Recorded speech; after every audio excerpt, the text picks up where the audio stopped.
കോടതിയിൽ വരുന്ന ഓരോ കേസും നീട്ടിക്കൊണ്ടുപോകാനുള്ള തന്ത്രങ്ങൾക്ക് നിയമങ്ങളിലെ ഗ്യാപ്പുകൾ ഉപയോഗപ്പെടുത്തുന്ന രീതി നമ്മുടെ വക്കീലന്മാർ വളരെ നന്നായിട്ട് പ്രയോഗിക്കാറുണ്ട്. അതുകൊണ്ട് എന്ത് പറ്റുന്നു? വളരെ കാലമായിട്ട് നടത്തുന്ന കേസുകളുടെ എണ്ണം കൂടിയിരിക്കുന്നു.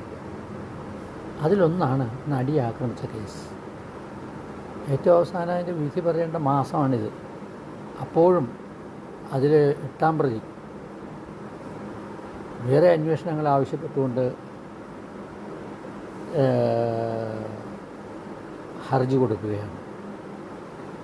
ഏതായാലും ഈ കുതന്ത്രം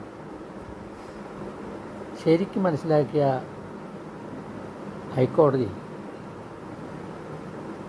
സിംഗിൾ ബെഞ്ചിൻ്റെ ഉത്തരവ് സ്റ്റേ ചെയ്തില്ല എന്ന് മാത്രമല്ല, അത് ശരിവയ്ക്കുകയും ചെയ്തു. എറണാകുളം പ്രിൻസിപ്പൽ സെഷൻസ് കോടതിയിലാണ് ഇപ്പോൾ വിചാരണ നടക്കുന്നത്. അതുകൊണ്ട് വിചാരണ ശരിയായ രീതിയിൽ തന്നെ നടക്കുമെന്നും ഏതാണ്ട് അവസാന ഘട്ടമെത്തിയിരിക്കുന്ന ഈ കേസ് വിധി തീർപ്പാക്കുമെന്ന് നമുക്ക് മാന്യമായിട്ട് വിശ്വസിക്കാം.